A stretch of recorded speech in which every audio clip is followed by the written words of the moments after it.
All right, what's good, ladies and gentlemen? We are back with another episode of Pro and Bro Wrestling Podcast. And Fred, you're going back in time, man. You know what time it is. Arnold. It's a new dawn. It's a new day. It's a PTP day, baby. Yes, today is a very, very special episode because the first time the podcast, we're going to have a special guest. And it's just not any special guest. It's actually one of your bros, man. Titus Worldwide, tag team partner of mine. I'm very excited to have him on. I'm nervous because when we first started this podcast, I don't think we talked about having any guests. I think we just talked about it just being fun. Yeah. And that's what it's all about. And since we've been rocking and rolling with this, I'm like, man, let's have Titus on. Let's have Makazi, who makes a lot of the outfits, on eventually. I want to hear their stories. I want to be able to share their stories with our audience. Yeah, and it's always good to catch up with old friends, right? Absolutely. We've traveled the world for years, Titus and I, so I'm very excited to have him on, have him talk about what's he been up to. Yeah. And all that other good stuff. And also bring up his boy, Batista. Mm-hmm. His boy, that's his boy. That's what I always tell him all the time. That's your boy, Batista. How's your boy, Batista, doing? Because he's always posing in pictures with him. He's always with his boy, Dave, but he has every right to be because Dave discovered him. That's right.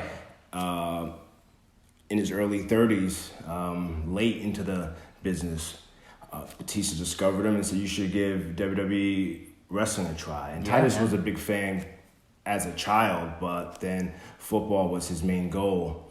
And now Batista got him in, and look at him now. Seriously, man. That dude is just a winner in life. And I'm super excited to have him on our podcast. So right now, I think he's just finally arriving home. Raw SmackDown is over and he's settling in, I'm sure. Because, they had the Superstar shakeup. I don't know what brand he's going to be on now. I believe he's still on Raw. He's still on Raw? Yeah. When they have the Superstar shakeup, you got to travel to both shows. But normally when you're on Raw, you get home Tuesday morning. Sure. And then you're back out on the road Friday morning. Okay. So with the roster split, it was always easier for guys now because they don't have to travel to both shows. Yeah. We would all have to travel to both shows, even if you're not doing anything on SmackDown. Yeah. You're tearing it up in catering. And you know all about catering. Yes, okay? I do. The best catering, of course. The best. First class all the way. So in any minute now, he should be giving us a call. I'm super excited, man. I'm excited too, man. We've got some great stories. Talk about how I would do all the driving. Titus had the hookup with the hotels, though. He had the hookup. Titus got it, right? That's what you always say? Titus got it. And anytime we would go to gyms, we would get the hookup. But then there would be some gyms where, they would charge us. Some Gold's gyms would charge us $25 to work out for an hour and a half. Yeah. I'm like, what the hell? We're going to shout you guys out on social media. So at the front desk, I would get hot. Not verbally hot, but I'd be like, I did my whole spiel. Hey, how you guys doing? We're in town with WWE. Yeah. And we just want to work out here for the day. And we'll get you guys tickets or we'll shout you out on social media. I've seen you do this in person, man. We went to that concert, Daly's concert, and you're like, I'm with WWE. Yeah. You always start off with that. And I can't name drop. And I'm proud of it. So you got a name drop. I took a lot of bumps, so I deserve it. Absolutely, man. You've earned that card for sure. But I have my whole spiel, and I get hot sometimes. I'm silent but deadly. And Tyler's like, man, come on, just back up. Let me just handle this. So he goes up there, his opposing self and his demanding ass, and he gets the job done. Titus got it. Yeah, there's been many nights where it was free 99 for a pretty big hotel room. Well, shoot, as it should be, right? I mean, you guys put your bodies on the line. You got to get the perks for it. Yeah, absolutely. And when we first started traveling together, we would room together. Like all great tag teams do. And like all great tag teams, and they come to an end too. That came to an end pretty quickly.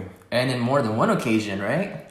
Oh, I mean, I wanted my own room. I want my own sleep. You know, he snores. He don't go to sleep right away. I'm very OCD. Yeah. When we're done with a lot, like for example, if we're doing Los Angeles and Bakersfield, after we're done with our Los Angeles show and we can leave, boom, go to the next city. Right. I'm not stopping halfway. Go to the next city. I'm calculating how much sleep I'm gonna get.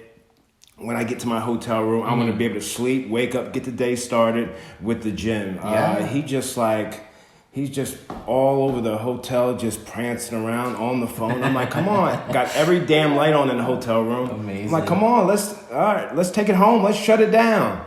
Is he the type to take out the batteries and bring that with him? Yeah. Take all the soap, put them in a suitcase. Yeah. Yeah, take all the amenities, man. All the amenities. I mean, you've got to take advantage of that. Shoot, it's free. If it's free, it's for me. The waters, waters you're supposed to charge for it. Amazing. We I got can't the be mad hookup. at him for that, man. We got the hookup. So, I would do all the driving because I like playing my own music. I like vibing. If I'm going to be doing the driving, I like to be in control, and I need relaxing music. I can't be. There's a time and a place for that heavy duty music. Sure. That pre-workout music. Yeah, that rap with them young boys be playing these days. Them kids. Them young kids blood. these days and young blood. Them damn kids be playing these days. That rackets. But I like R&B. I'm calm, cool, and collected. So I like my Daily. I like my Jameson. I like all the independent artists. It's nice and relaxing music. Man. But because I'm driving. I'm doing most of the driving, so I want to be in control. Damn it. And I think that's why you and Titus get along so well, because opposites attract. In some ways you guys are a lot alike, in some ways you guys are really different, right? He was the businessman. I always say the one thing I learned about Titus O'Neil is that he was the businessman of the primetime players. Yeah. I was the guy that could bump, could tell story in the ring. We could all tell story in the ring. But I just love wrestling, just like Goldie. I just love wrestling. I love taking the heat. I love getting that sympathy. I think it's so cool to just like talk to lifers, and I think that's what they call wrestlers who are lifetime fans. Like you, like you said, Goldas, Edge and Christian, because they still talk about it like they're kids. And that's how we always talk about it as well. You never fall out, you never get jaded. You don't like fall out of love with the business just because you're around it all the time. We still, I mean, like, obviously it makes sense for me because I'm only like a fan, but like for you match my excitement when you talk about like Raw or SmackDown or what's gonna happen. You talk about it as if you were never there before. Which is really cool. Exactly. And again, we live like rock stars, more so in a positive way nowadays where, the adrenaline's going, you're going from city to city, so a lot of that stuff's a blur to me. But some of it I do remember and I do cherish. And I'll be honest with you, Arnold, since my release, I've had a lot of time to reflect. You're on the road with him 300 days a year. He's like family to me. It gets tiring. But I've had plenty of time to reflect, and I miss Titus. Sure. I miss him. He's like a brother. I miss traveling with him. Sure. I valued it then. I definitely value our friendship now. Yeah. Hey, big man. Hey, what's up, big man? How you doing? I'm good. Hey, Titus, what's good, man? What's up, man? So glad to be able to talk to you finally, man. Y'all ain't hit record yet, have you? We have. We're rolling already, man. We're rolling with it. Oh, all right. Arnold said I can't do the podcast, bro. Oh, he said? Oh, okay. I'm just kidding. Oh, your damn face. it. Rib number 1. How you been, man? You just got home? I'm good, yeah. I'm headed right now to go pick up my young son, Titus. Nice. Dude, I'm so excited to have you on the podcast because I'm a huge fan of yours, not only like because of WWE and all the stuff you've done in the ring, but just the person that you are. Like, I promise I'm not trying to kiss your butt just because you're on the line right now, but I've learned so much about you, like listening to all your interviews, especially from like Batista. He constantly like puts you over, just like what a great human you are. you're so well respected with everyone. And I think that's really cool, man. I listened to your podcast with Sam Roberts, and I found out so many amazing things about you, like just things that's like worth like so many accomplishments, like being a 2-time like college graduate. That like just that alone itself is so impressive, man. Yeah, I've lived a pretty blessed life, but I mean, as I tell people all the time. I have a question for you. Do you miss your boy Fred? Because he's obsessed with you. He keeps talking about how much he misses you on the road, man. Yeah, I miss him a lot, man. I love him like a brother, you know. My kids love him like an uncle. He's a great dude. He's the only person that would get in the ring with me when I first started. And I'll never forget that. I'll always be grateful for him. And he drove a hell of a lot of miles to make sure that me and him got safe. You know, protect the millions that was in the passenger seat, and the rest and the change that was left over in the driver's seat. You know. Go ahead. Yes, Titus. You know, the one thing I always say in interviews is, you the businessman, and I was the bumper. The most intimidating thing about Vince McMahon's persona is his office door. You know what I mean? And you were always you were always that businessman that, you know, walked in, took care of business. There would be times where I would be like, hey, wait, hold on, big man, let's have a game plan first, you know. But anyway, we would go in there and we would get the job done. And you were the businessman. That's something that I learned from you. And I always tell stories about you starting and you and Lennox McEnroe getting rough and tough in FCW. And I'm like, oh, I don't want to be around Titus. And then fast forward to now, and it was only you and Sheamus that I would only want to drive with, you know? I mean, you guys were the only ones, you know? Yeah. It's you know,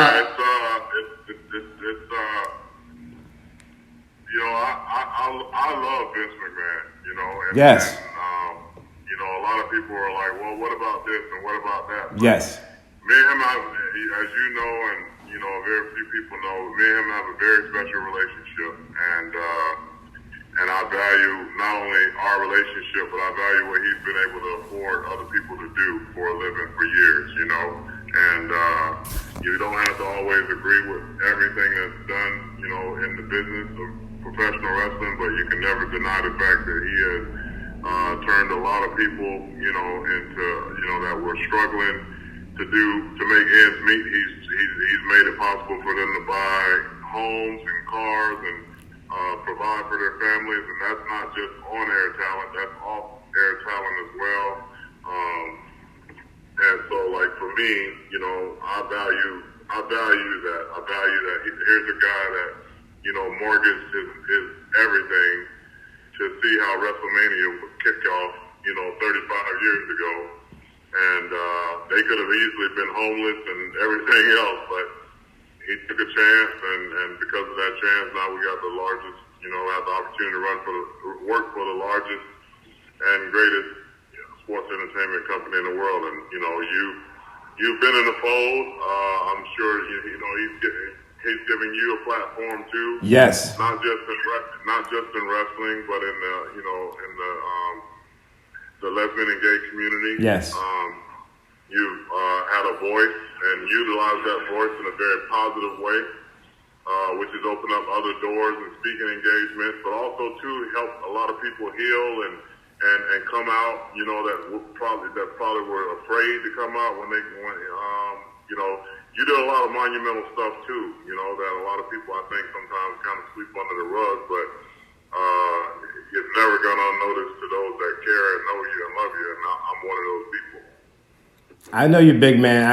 I know you're big man. And I was just talking to my mom, and I said I was going to have you on, and she was just so happy that you invited her WrestleMania weekend to the Yankees game.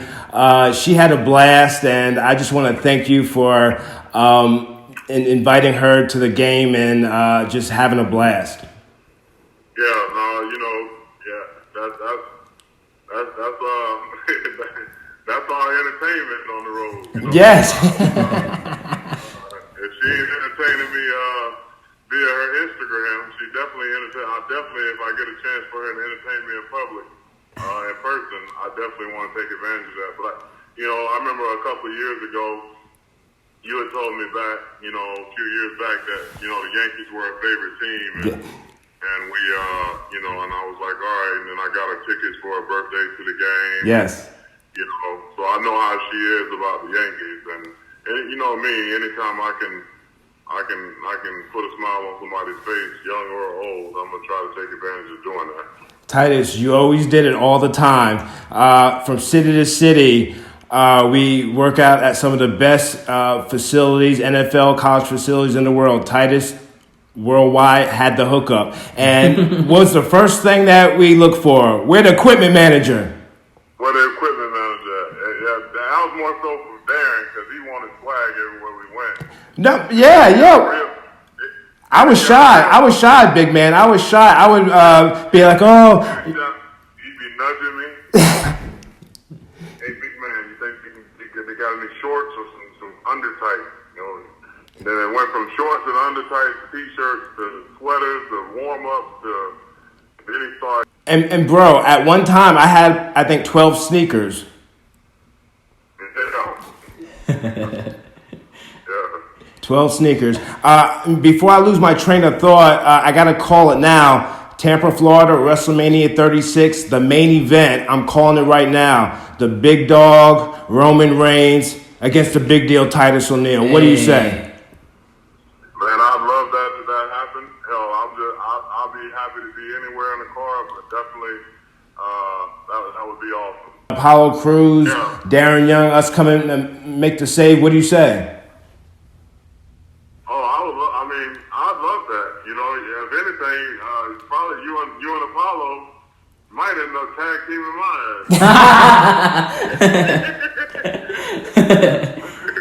Hey Titus, I want to ask you. I want to ask you about the early days. Fred always tells me that when the first season of NXT, whenever they put up those yellow ropes, he'll be like nervous as hell. Because you guys would do all those like crazy challenges. How did you feel about that? Yeah, I think the only time I ever had to do the challenge was the carry. And that was iconic, bro. Huh? And that was iconic too. Yeah. But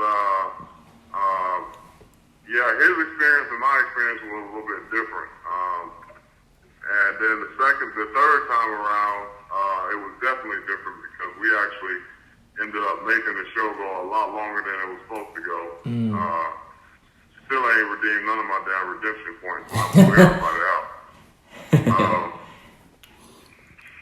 But it was a lot of fun. It was actually a platform for us. The NXT Redemption Show was a platform for us to kind of really, really try some stuff and find a character and find some personality amongst each other, and be able to open up a lot more. And then we ended up getting an opportunity on SmackDown, and we took off from there, and ended up getting matching gear and becoming a tag team and becoming the most roughest, toughest, and most entertaining tag team in all of WWE. That's right. And we did a lot of really cool stuff, and at the point where the app first came out, the WWE app, we didn't land on the WWE app. The WWE app landed on us. Every week we get providing some of the best content for the app, and probably the most content for the app of any WWE superstar. So we did a lot of really cool stuff together, and I'm always happy with that particular body of work because we did do some cool stuff that was, and we kind of like did all the social media stuff before it was popular. Exactly. That's true, man. And he said, if we're not going to be on TV, then we'll utilize other platforms and get out there and put it out there. So, and that's true. Some stuff didn't. I think Pancake Patterson and Rufus Pancake Patterson and Bone Crusher could have definitely made a splash if given the opportunity. But again, it's just a matter of just everything's a hit and miss sometimes, and sometimes it's more hit than For sure. Well, I mean, like, at the end of the day, you guys went down in the history books as being the tag team champions. And until this day, Fred is still a little bit salty that he doesn't have his tag team championship belt yet, and you do at home. Yeah, man, that's unfortunate. Yeah, they got to send you that. Man. Yeah, I mean, big man, I've talked to the people, but I just haven't gotten it. I guess I'm going to have to buy it off Amazon. I love your run with the whole Titus Worldwide thing too, man, with Akira Tozawa, Paula Cruz, and Dana Brooks, because I feel to a certain extent it's more of a shoot, because that's kind of like who you are. It represents who you are. You know, you're very business-minded. You're all about being an entrepreneur and changing the world. You know, how was that experience for you working with those three people? It was great.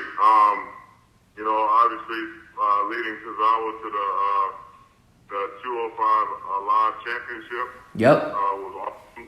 You know, being able to have some fun backstages and getting Dana in the fold and being able to get her personality out there, getting Apollo in the fold and being able to get his, you know, personality out there, and then let them all, you know, grow and be more comfortable, you know, just being an extension of themselves. I did the same thing with Darren, you know. Yeah. If you don't know Darren, you know, he's a pretty reserved guy, you know, kind of keeps himself, things like that. But when that red light hit, man, he's a whole another person. It even got to the point where, you know, we have tapes like backstages, and they'll be like, you know, we'll be like, oh no, we're gonna go live. Man, if I'd have told him that, you know, when we first arrived on SmackDown, he would have sharted in his pants. Yes. But he got more comfortable, and then just realized, like, at the end of the day, as long as we're having fun, the people are gonna love it. Who cares if it's exactly what was written on the paper? You know, make it your own and own it. And you know, as long as you're having fun and you own it, you know, and commit to it, it's gonna come out good. You know, and you know, it was a work in progress, but we got to the point where it was literally like just hit the red light, and you know, we'll do a live shot with no problem. You know, as long as we know what direction we need to go, how much time we needed to hit. Yeah. We were good. Yeah. And Titus, a lot of what I learned from working with you, I've been able to utilize all this year doing acting class, you know, getting those reps. I always say that the most difficult thing about acting class is reading someone else's words that someone else wrote, and you have to read them word for word. But, you know, just from working with you and Vince McMahon's promo class, I was able to take those tools that I learned and apply them to acting class. So, again, I want to thank you for that. Yeah, no, thank you. You know, you inspired me. I'm getting ready to start acting class in a couple of weeks. Oh, that's cool. That's nice, man. Yeah, and I don't know if you know Phaedra Harris. She's out here in California. I'm sure you've auditioned for her, but she helped me out a lot, like get comfortable and just kind of break out of my shell and not be afraid to make a fool of myself. So, like I said, all that stuff I learned from you, I carried that over. Yeah, that's awesome. Hey, Titus, how much fun did you have? Big man, maybe it'll be a PTP reunion on the There you go. I hope so. Never say never, you know. Like, I mean, you're making moves yourself, you know. So if you ever get the opportunity, please don't forget about me, big man. He just giggles. I already know. That's your favorite line. Hey, don't forget about me, big man. Hey, Titus, how much fun did you have during your the U.S. title push, man? Like, especially like having your son somewhat involved. You know, you would like embrace him before the match and everything. Yeah, it was cool. You know, obviously, I wish it would have turned out a different way. Sure, me too. But at the end of the day, it was a great opportunity. You know, Rusev's awesome. Yeah. Great to work with and very talented, and I was very happy to have the opportunity to, you know, work with him and learn from him and get physical with him. And he's a really good dude. Again, another guy that's really worked extremely hard to make a name for himself, and he made a name for himself, and he's continuing to make a name for himself and trying to reinvent himself. He's in excellent shape, so love Rusev. Yeah, Rusev really leaned out these last few months, like working out with Sheamus and everything. Yeah, that's crazy, man. But okay, so I have to talk about this. the Royal Rumble incident, right? The Titus World Slide. I was watching an interview with Daniel Bryan, and he was telling his side of the story and how like he didn't see what happened, and then you came in and you kicked them really hard, and Dan was like, "Oh my gosh, like what did I do? Like, is he mad at me?" And then later he found out like what had happened. How did you feel throughout that whole incident? Like when you went backstage, how did the boys react? You know? Well, once everybody knew that I was okay, all hands were on deck to let me know that like that might have been the greatest Royal Rumble moment ever. Yep. And so I immediately once I went back to the back and I went to Vince and I was like, man, I saw him laughing. I said, I get a t-shirt, right? He said, absolutely. I said, all right, that's all I need to know. Big man. People were asking me about that. I said, first of all, I didn't think it was funny. I said, thank God that you were okay, because if that would have been me, big man, I would have decapitated my head. I said, thank goodness you were okay. I say, the same people that are making fun of you, you're gonna be laughing to the bank when they make a shirt of you, and they made a shirt of you. Like what? Like they want me to turn on you and just say ha ha ha. First of all, that was dangerous because there's poles under that ring. I would have hit one of those poles, my dumb ass. And here's the thing, I know you're a religious guy, and man, this kind of confirms that someone up there is watching out for you, because both two incidents with the keg and the Royal Rumble, it was both head first, and it could have ended really bad in both times. You were perfect, man. You were healthy and okay, which is the most important. Right. Yep. Big man, last thing. This summer, you are making moves as always. August, there's no such thing as a bad kid. You have an autobiography coming out. Can you just fill us in on that and let us know where they can find it? Yeah, you can actually pre-order it on Amazon now. But the whole premise of the book is, as the subtitle says, how I went from being a stereotype to a prototype. I was told that there's no such thing as a bad kid when I was 12 years old, and that along with the sentence "I love you and I believe in you" really turned my life around at 12 years old, and so I wanted to put that in words and in writing, and hopefully let it be an inspiration to any teacher out there, any parent out there, that's been told or been telling people that that kid's bad. I hope this book kind of gives them a different perspective of how you can pigeonhole someone with words, and then you can also set someone free with the right words as well, and actions. That's amazing, man. I'm definitely going to get it for sure. Well, we don't want to take too much of your time, Titus. Thank you so much, man, for being our first guest on the podcast. And just letting you know, coming from a fan point of view, man, you're first class all around, dude. You're a first class human being. And thank you for everything that you do, not just inside the ring, but outside the ring as well, man.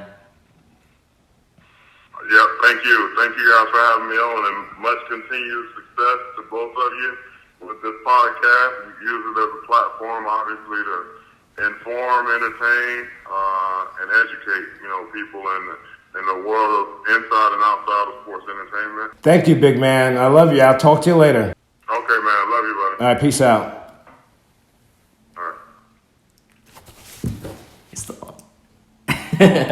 Well, there you have it, ladies and gentlemen. Titus O'Neil, man. Man, good thing I come camera ready, so I stay camera ready, so I ain't got to get camera ready. If I didn't have my makeup on, I would have been sweating all over this place. Are you rocking makeup right now? Always. Foundation? Always. You can't tell, baby. Mm-mm. You can't tell, but I was sweating my butt off. Dude, I'm trying to keep it PG. I was sweating my butt off. Dude, I was sweating my butt off. I just wanted to be able to vibe with Titus O'Neil. Like I said, if we have 100 guests, and we only get if we only do 100 podcasts, and it's just us, and 3 of them are guests, it's very meaningful to us. Having Titus on, being able to share his autobiography coming out and share some road stories, it means a lot. Gratitude reciprocates.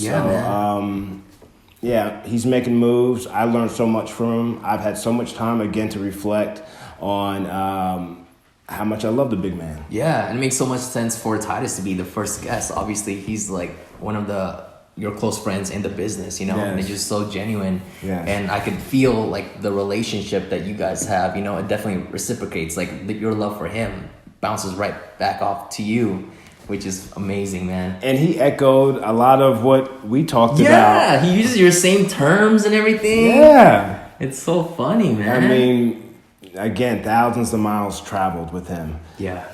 And like I said, there were times where we would get free hotels, free dinners. That's right. PTP was a PTP real life. Yeah, for sure. And what I really admire about Titus is that, you know, when he goes to the arena and he finds out that, I don't have a match today, he goes out of his way to find work, whatever it is, whether it's something online or something for social media. He just wants to do something because those are time spent away from his kids, you know? And if he's gonna be away from his family, he's gonna make it count and, you know, be productive and put like a positive light into the world and not just sit around and catering, you know, collecting checks. Bingo. And like a lot of guys do that. And I'll be honest with you, at one time I was guilty of it. Sure. Because you know, I want to wrestle. And now we're not wrestling. Damn it. I'm pissed now. Titus knows I'm pissed. All right, big man. Well, we were going to take over the app on Raw when the app was very popular.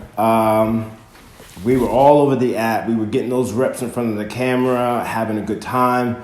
And I thank him for that, because if he wasn't so proactive, I would have been hanging out in catering, all upset that I'm not being used to wrestle. But I mean, we're in the entertainment business. Wrestling is just like second. You know what I mean? That's true. Unfortunately. Yeah, that's really interesting, huh? Especially like Vince really like puts that in people's head, because I was watching a podcast, like an old podcast of Stone Cold Steve Austin when it was in the network, and Vince was his guest, and Vince kept on saying sports entertainment, and Austin was like, well, Vince, when I'm in the ring, it's pro wrestling. Everything outside, sure, but Vince was, you know, Austin, I remember you playing the guitar with your cowboy hat, and that's the worst Vince impersonation, but I remember you playing the guitar, that was sports entertainment, and Austin said, I understand, but when I'm in the ring, it's pro wrestling. And Vince just doesn't like that term. He's like, no, pro wrestling is the business that my dad got into. I got into the sports entertainment. I get it, it's fine, but you know, like as a fan, it can be both. You can say that it's both, you know. And what do you call that behind you? A championship. You call it a championship, right? Yeah, don't ever call it a belt. Yeah. A lot of people look at this belt. Titus would always correct him. It ain't no belt. A belt is what you wear around your waist. But that's what we got from Vince, you know? Don't call it a belt. You're not going to get this belt, Arnold. It's going to be you and me one-on-one for this belt. Yeah. Can't say belt. Belt's what you use to keep your pants up. It's a championship title. Yeah, that's true, man. That's true. I love calling the Block the Hate Legacy Championship title. That's right. Me personally, I don't even like the word title. I wish it was just championship. All around, like I see championship, instead of like titles or belts, because it's prestigious. You want to treat it as such, you know. Yeah, so we're breaking down the negative that they don't like, you know. Yeah. Don't call it a belt. One, when you say WWE, you never say here in the WWE. You never say really because I forget Stephanie McMahon's reason or I remember Brooklyn Brawlers reason when we would do pre-tapes backstage. Yeah. It's not, you never say the Dunkin' Donuts. You say The Dunkin' Donuts. Yeah, you say here at Dunkin' Donuts. So it's WWE here in WWE Yeah. instead of the WWE. Yeah, exactly. Interesting, man. So Interesting. it's never the WWE. It's like here at WWE, we value our fans and stuff like that. And I don't know if this is just a coincidence or not, but I've been noticing that they've started using the word fight a lot instead of match. At least like the last month or so. Oh, these guys are gonna fight. Like my next fight with you is like fight, and they're trying to push that into into their language. Well, with the UFC being so popular, and that's something I always talk about in speaking engagements, UFC being so popular, WWE wants to bring that believability back. Yes, so yeah, they that's should. why when I do my strikes, I don't do I don't kind of like, I make some sounds here and there. You were making fun of me when I make sounds when I'm giving a clothesline off the ropes. No, what it was. I was doing the whoopee cushion, right? Yeah. And I made a sound? Yeah. Well, I stole that Dynamite Kid. If you watch footage of him or Chris Benoit. Yeah. Chris Benoit would always he's very explosive. Build it back, boom. Yeah. We'll have to watch some footage of him or Dynamite Kid. They would always let out sound. Yeah. And sound people react to. So definitely. If you're coming, I like to call high and tight with a clothesline. You're meeting the guy, the rope. You can make a little sound, a little grunt. And you know what else works? We always talk about this, but saliva. Yeah, or and that's a having no-no your gum, now. like spit out. On TV. You can't do that anymore? That's a no-no on Oh, TV. man. And live events, you can get away with it, certain producers, but no spitting. But that's my go-to because of the OGs like Shawn Michaels or watching independent wrestlers or WWF shows. Yes. And all the lights are down, it's a theater, and then you see someone throw a good punch and boom, the spit just flies in the air. It's the best. And sometimes the commentators would say, Heenan would be like, was that a tooth? Yes! I think that was a tooth. I love that, man. I love that. I miss the good old days, Well, I think they're bringing back the good old days because they're looking apparently maybe for more managers. Yes, you were telling me about that, right? They're training in Orlando. They've got the one guy, Rob Echoes, the Robert Strauss brand. Okay. Managing, I guess, guys down at NXT. So I mean, that's something that's missing. I hope so. Bring back managers and stuff like that. But I don't know if you've been seeing, but on my Twitter, a lot of media. Like I said, we talked about a couple weeks ago or so about how people will cover me crying like a baby. Yes. In front of Triple H, but they won't cover my advocacy work and stuff like that. So I'm like, what the hell?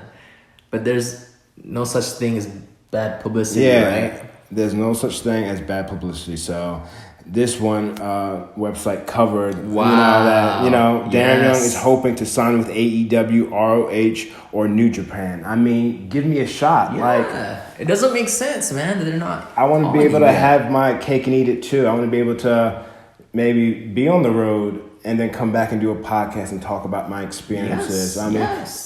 The glow that I would have, the glow I would come back, hey Arnold, let me tell you about X, Y, and Z, or certain shows I have, you could travel with me. Yeah, that'd be a lot of fun. And I've seen your work outside WWE, wrestling Billy Gunn, Jake Atlas, and to me, man, that's as great as your WWE stuff was. Those matches were better, way better. You got more, obviously they give you more time and you're able to be more creative with your work. Yeah, exactly. But and again, like I said, I feel like you're in the best shape of your life right now than when you were in WWE. Yeah, because I got new boobs and everything. New boobs, yeah. Come on, I look great. You look amazing, like $1 million. And jump roping. Oh my gosh, that helps out a lot. He told me about that. Yeah. Yeah, you've been sending me videos. You've been posting right. about it. That's You've been out there.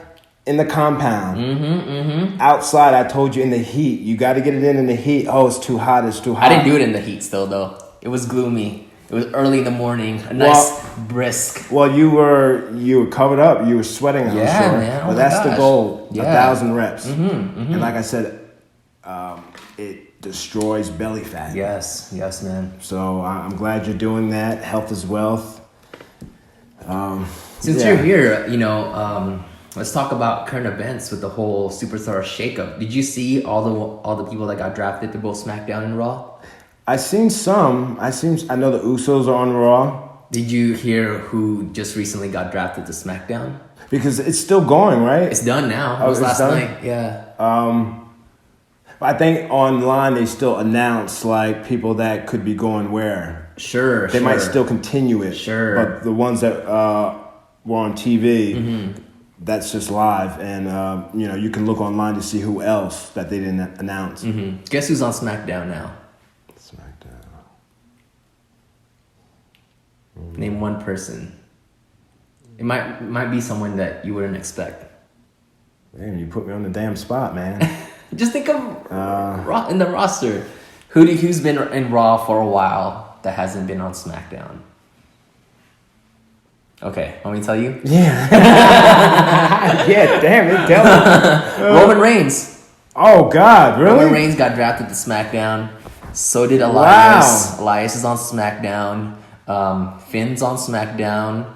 I'm curious to see how the ratings will be for SmackDown. I think that's why they're doing it, because they're signing a Fox deal, right? In October. And it's going to be another 3-hour show. So, that's what I'm sure that's the strategy there. Who else am I? SmackDown, those 3 guys. Now, what's her name? Asuka. And my bad, but I don't remember. I don't remember her name, but she's like kind of like a female pirate on NXT. But anyways, they brought her back to Asuka. I just caught that. Damn, I was waiting, brother. I wasn't gonna budge. I was not gonna budge. I just caught that. But anyways, that for Asuka, and I forgot her name, but she's on NXT, but she got brought up to the main roster now, and her and Asuka are a tag team. Oh, okay. I mean, more room for more women to succeed. Yeah. Notice I said women, so I not divas. That's $1 in the divas you jar. have to donate. Yeah. I'm trying to think who else, man. They split up teams. Finally, Chad Gable is back to being solo again. He's on SmackDown now. Because, there's so many NXT come-ups that they don't need to, put together these forced tag teams anymore. By the way, are you familiar with the War Raiders on NXT? Yes. They changed their name. To what? The Viking Experience. How lame is that? Why couldn't they just kept it as War Raiders are so cool, especially when they would go like war. Now they're the Viking Experience. When it comes to situations like that, been there, done that. Yeah, it's weird. It doesn't roll off your tongue. It's like Vince probably, because I think Vince has the final say. Yeah. NXT is kind of Triple H's baby. So maybe Vince didn't see them until they were brought up, and then he notices it, and he just maybe doesn't like it. Vince is still the boss. Yeah, I guess. It's weird why they would change the name. Yeah, and they've been NXT tag team champs. They're already made. I mean, is it a legal issue or something? Does someone else own the name? No, I doubt that's the case, because they've been on NXT for so long now, and I think it's just rebranding for Vince.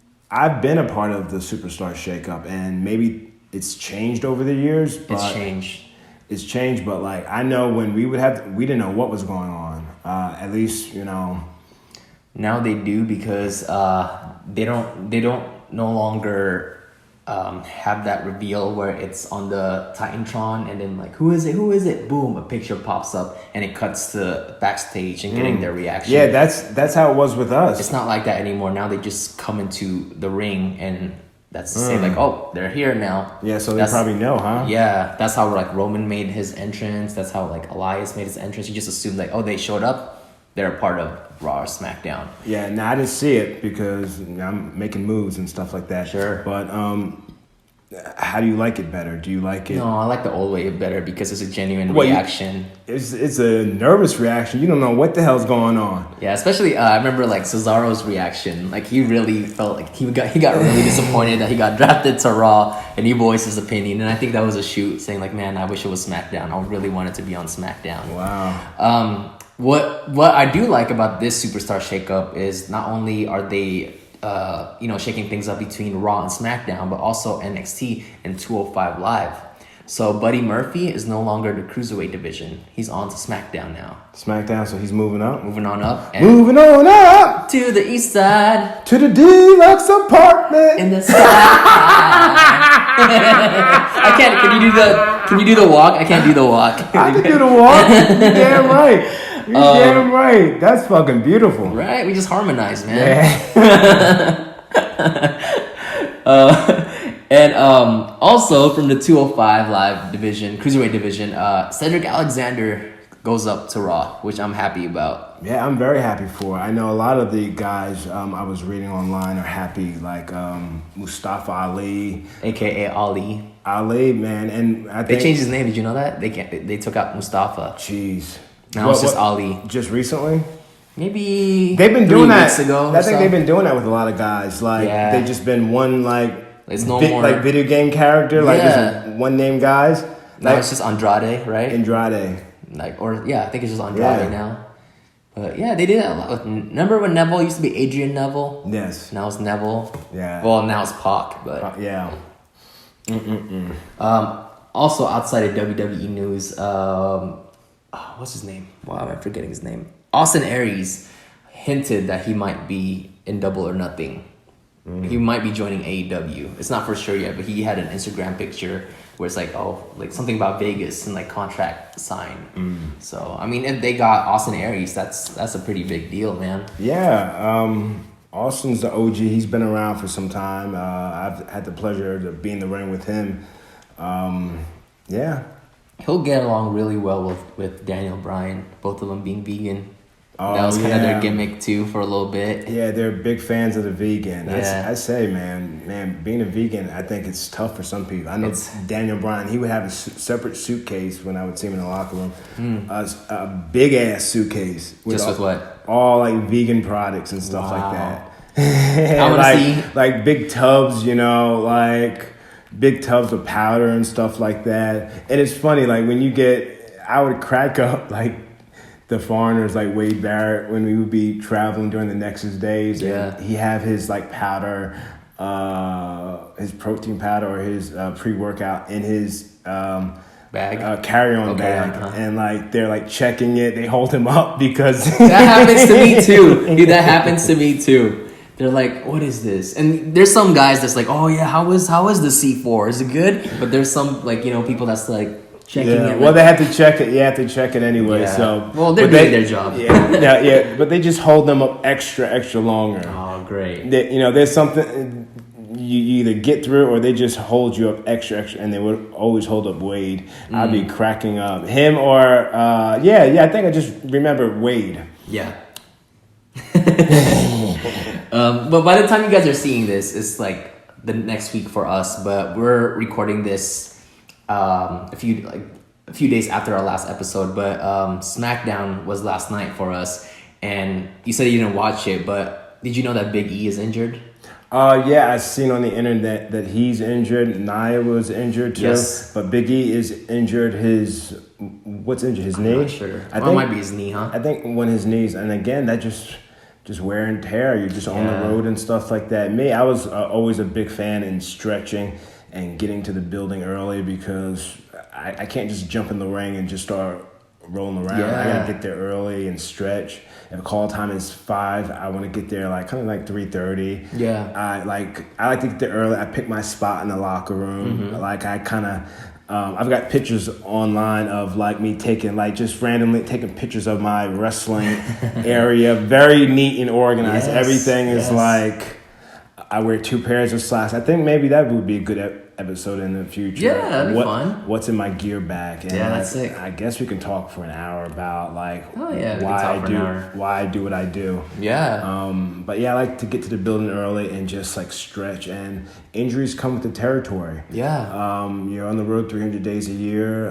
Your body breaks down. I feel like you try to stay healthy, but sometimes it's just impossible. That's true. Like what I enjoyed though about last night with the SmackDown, Big E not being there, they had the segment with Kevin Owens with the New Day, and Kevin Owens wants to be an honorary member of the New Day. Mm-hmm. And did you see a little bit of that? No. It was a fun segment because it was during Kevin Owens' talk show. Mm. So he was like, "Come on, like let's do it." Obviously, the crowd wants it. And, Kofi and Xavier Woods are like, all right, but, to be a part of a New Day, you got to be cool with wearing crop tops. He's like, okay, I can work on that. You gotta know your cereal. Like, I love cereal. You gotta throw pancakes. Okay, I'll work on my my throwing skills. And Kofi's like, yeah, but you also gotta like move your hips. And Kevin Owens goes, oh, you mean like this? And the whole crowd popped because he was like really swerving his hips. And he started thrusting his pelvis. I got one for you too, Kofi, right there. And right there. And it was the funniest. And Kevin Owens is just so entertaining, man. You've experienced catering.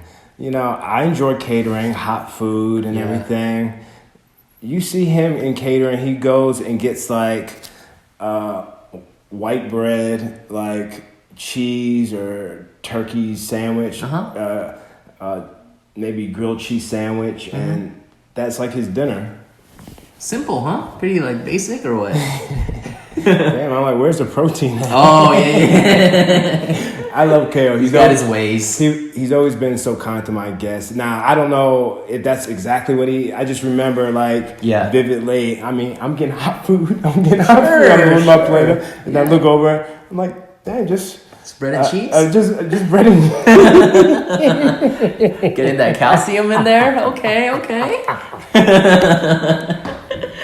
Oh, man. You know what? I'm with the shakeup. I'm so excited that the Usos are going to Raw, man. Yeah, because they have so many like fresh tag teams to work with. What about the Hardys? They're gonna stay on SmackDown. Stay on SmackDown. I had told the Usos on social media through the DM that I would love to have seen more of them in the Hardys. Mm-hmm. Yes. I would have loved to have seen. What's the next pay-per-view coming up? Money in the Bank, right? Maybe TLC.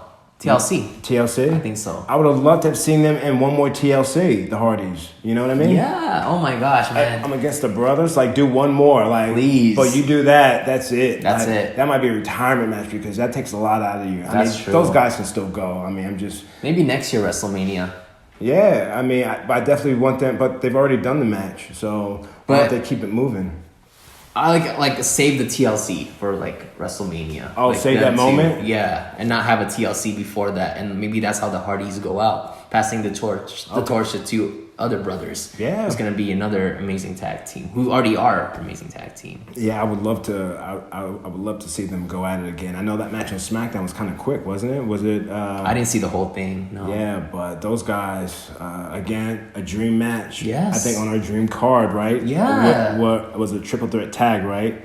Right, with them and the Cody. Yeah, Cody. Uh-huh. And them, yeah, I'm happy that the Hardys and Usos didn't go this WrestleMania because that means if that happened, Hardys would have gotten over. And I just wanted the Usos to win one on the main card. But what about, pay-per-view TLC? I mean, I feel like actual pay-per-view is where the score should be settled. It doesn't necessarily have to be WrestleMania. Yeah. Again, it's a beautiful thing for it to be at WrestleMania, but to have it at an actual TLC pay-per-view? Yeah, definitely. Well, I guess, big.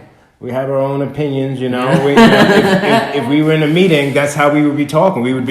Tables would be identical to this. Yeah. Black tablecloth, mics here. Everyone's writing down.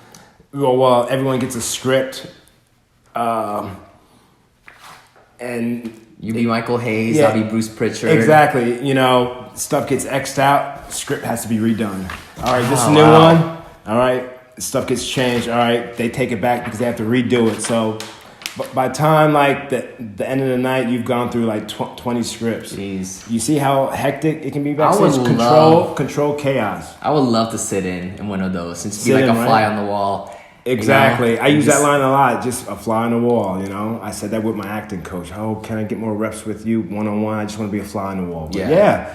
That'd be so fun. I just want to know their thought process and how to put on a show, or who goes over, or Vince's opinion on certain superstars. You know? They let the cameras in. One was it an ESPN type documentary or something? They let the cameras in for a little bit. Yeah. And then Vince said, "All right, you guys are gonna have to get out. We're gonna get to some serious content." You know. Wow. Was that old or new? It was probably within the last 5 years. That's cool, man. Yeah, I forget what documentary it was or what ESPN type deal, but yeah, all the OG wrestlers sitting there in the meetings and they run down the card and take stuff out, put stuff in. So it can go long. They can break up too. They can have one meeting, break, and then have another meeting, in and out of meetings. So it's quite hectic backstage. Again, controlled chaos backstage. And that's the stuff that you hate, right? Like all like the last minute changes. Yeah, the last minute changes at the time, and I still do. Like I like. You've gotten better at it. I've gotten better. I just roll with it. What you see is what you get. Like if you give me a script, I'm gonna try to nail it the best way I can. But I'm not gonna be reading word for word. Yeah, I'm gonna put it in my own words. I love your promos because you make it so real. It feels like I'm watching like a basketball player interview. I forgot who was interviewing at the time, but. Like she was like asking you about Darren, but you always finish it with like, oh, what do you think, huh? Do you think I can do it, huh? You know, and that makes it so real. It's not like wrestling, like, oh, I'm gonna come this Friday night, brother. Like, you know, it felt like she was talking to a person, which was cool. Yeah. You remember that interview or not? You've done so many of those, probably. Yeah, I mean, I've done so many. I don't.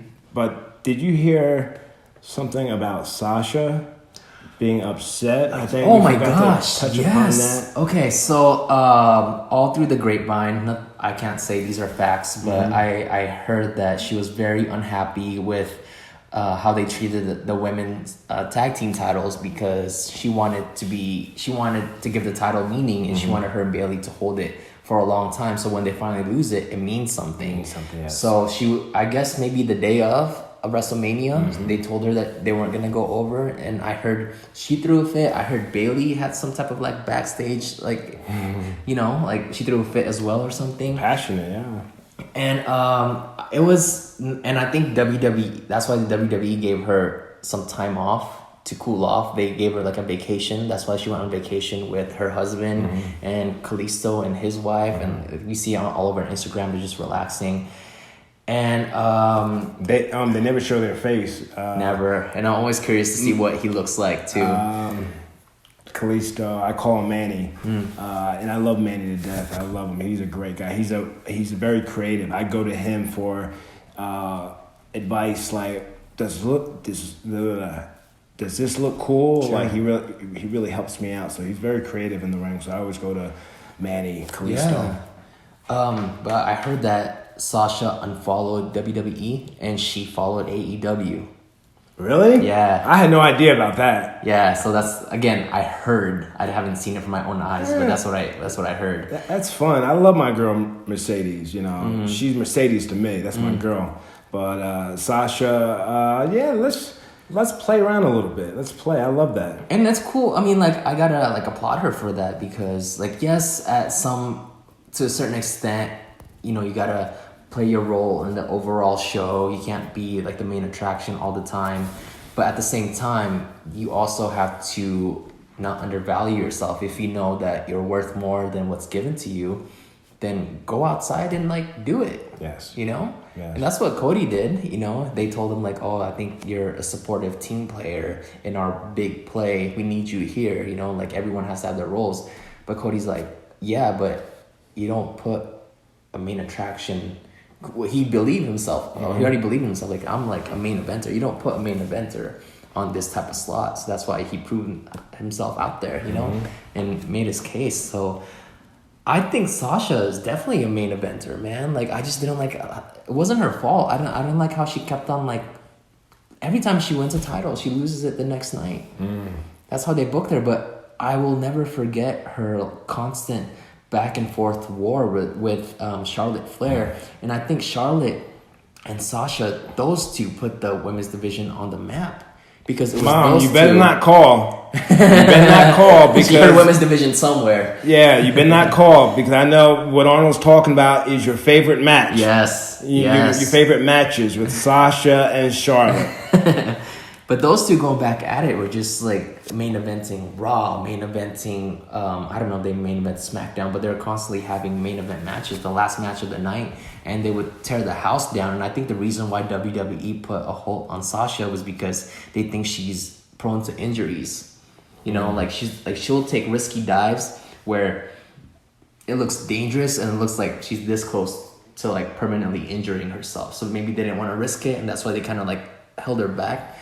But man, she can put on her show, and she's over like nothing else, man. And I think if she had a heel, like she wants to turn heel so bad. So I think if she had that heel character going against, you know, a top babyface like Bayley or anyone, I think she's just a star.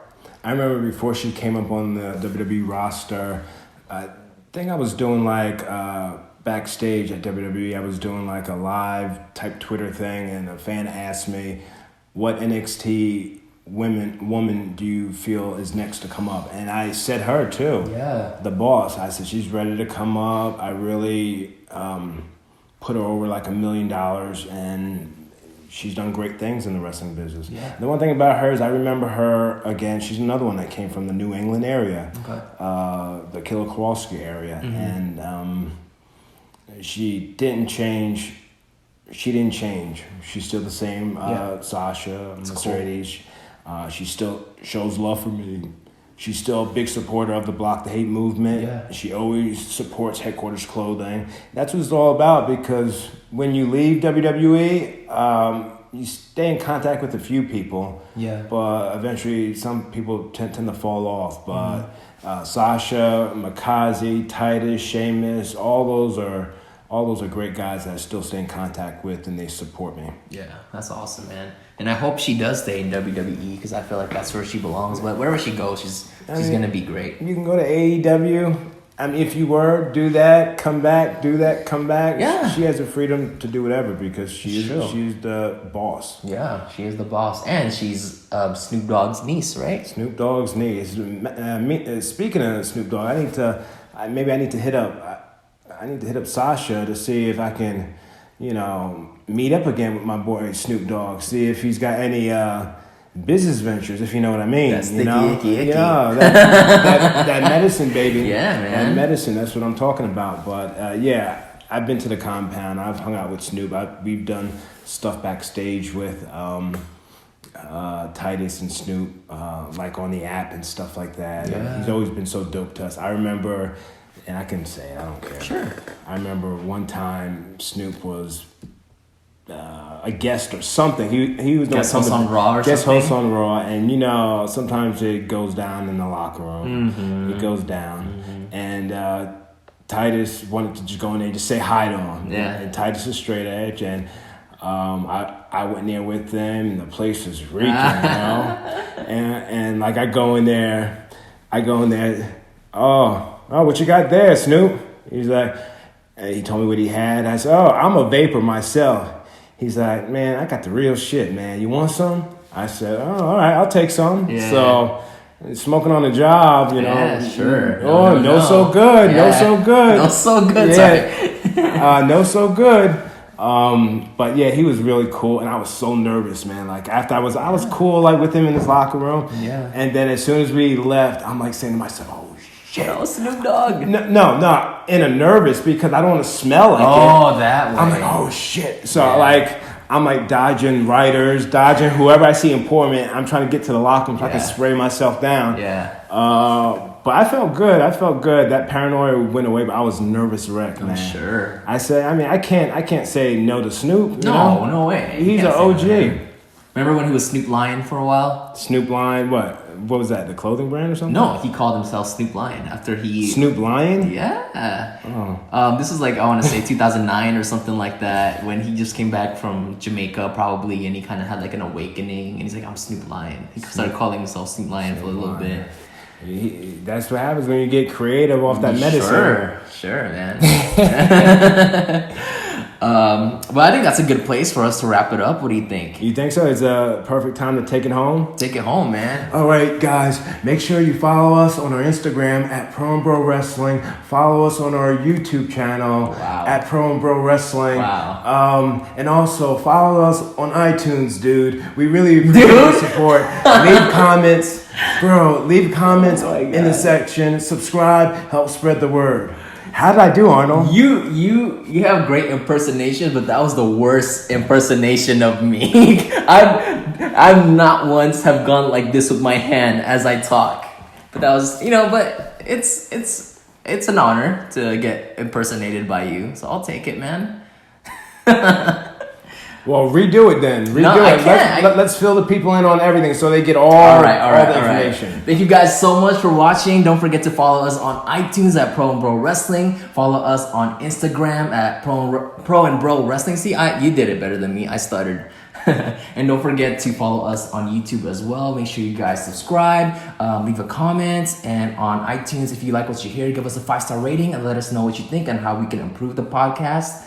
And until then, this whole experience has been worth millions of dollars. Millions of dollars. Millions of dollars. Millions of dollars. Hey! Hey! Hey! Block the hate, salute the great. And cut.